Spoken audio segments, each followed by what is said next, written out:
Hello বন্ধুরা, আশা করি তোমরা খুব ভালো আছো। আমিও ভালো আছি। তাহলে আবার একটা রান্নার ভিডিও নিয়ে আসলাম। দেখো কি রান্না করব। দেখো ভোলা মাছ নিয়ে এসেছি। ভোলা মাছটা ভালো করে কেটে ধুয়ে নুন হলুদ মাখিয়ে নিয়েছি। ভোলা মাছের আজকে পাতুরি করব। কলা পাতা তো নেই, এমনি ফ্রাই প্যানের মধ্যে পাতুরি করব। দেখো কীরকম কী দিয়ে করছি।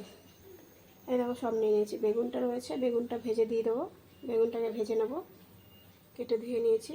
এই দেখো পেঁয়াজ কুচি নিয়েছি, এখানে কাঁচা লঙ্কা নিয়েছি, আর এখানে সর্ষে, একটু জিরের গুঁড়ো নিয়েছি, একটু কাশ্মীর লঙ্কার গুঁড়ো নিয়েছি। এই সর্ষে দিয়ে কাঁচা লঙ্কা দিয়ে পেস্ট করে নেবো।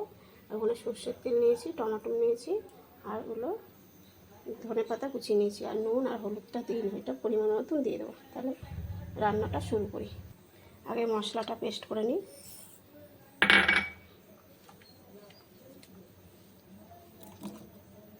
এই দেখো মশলাটা হয়ে গেছে।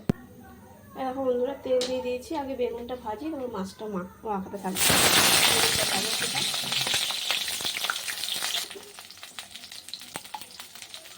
একটু হলুদ দিয়ে দিলাম, একটুখানি লবণ দিয়ে দিলাম। এটা একটু হালকা ভেজে নিই। এটার মধ্যে মাছটা ধুয়ে নিলাম। এটার মধ্যেই পাতুরি করব। মশলাটা দিয়ে নিই। এরকম মশলাটা দিয়ে দিয়েছি। পেঁয়াজ কুচিটা দিয়ে দিলাম, আর টমেটো কুচিটা দিয়ে দিলাম, মাছগুলো দিয়ে দিলাম, হলুদ দিয়ে দিলাম, লবণ দিয়ে দিলাম। লবণ তো মাছের দেওয়া ছিল, তাও একটু দিলাম। আর এই যে সর্ষের তেলটা দিয়ে দিলাম। এবার মেখে নিই।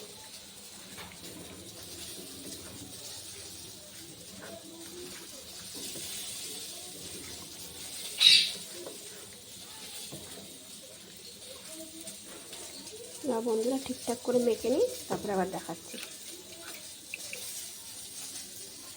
এই দেখো বন্ধুরা কথাটা বলি।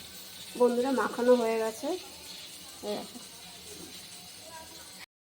এই দেখো বেগুনটা ভাজা হয়ে গেছে, নামিয়ে নেব।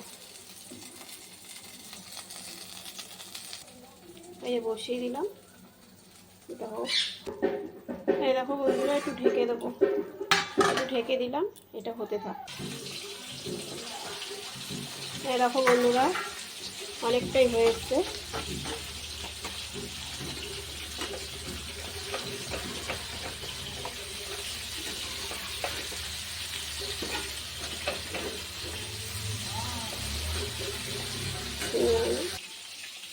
দেখো বন্ধুরা, মাছটা হয়ে এসছে।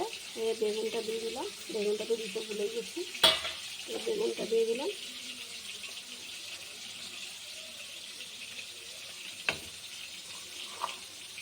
একটু চিনি দিয়ে দিলাম,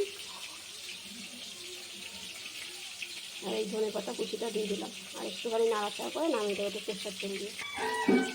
এরকম বন্ধুরা আমার রান্নাটা হয়ে গেছে। এই সর্ষের তেল দিয়ে দিলাম। আর পাশে পুজো হচ্ছে, সেটা পুজো এবার নামিয়ে দেবো। বন্ধুরা রান্নাটা হয়ে গেছে। রান্নার ভিডিওটা কেমন লাগলো তোমরা বানিয়ে খেয়ে দেখবো। খুব সুন্দর টেস্টি হয়েছে। এরকম করে ঝাল ঝাল করে রান্না করলে ভালোই লাগে। আর যদি রান্নাটা ভালো লাগে আমার কমেন্ট বক্সে অবশ্যই কিন্তু জানাবে কমেন্ট করে। দেখো রান্নাটা কত সুন্দর হয়েছে, কালারটা।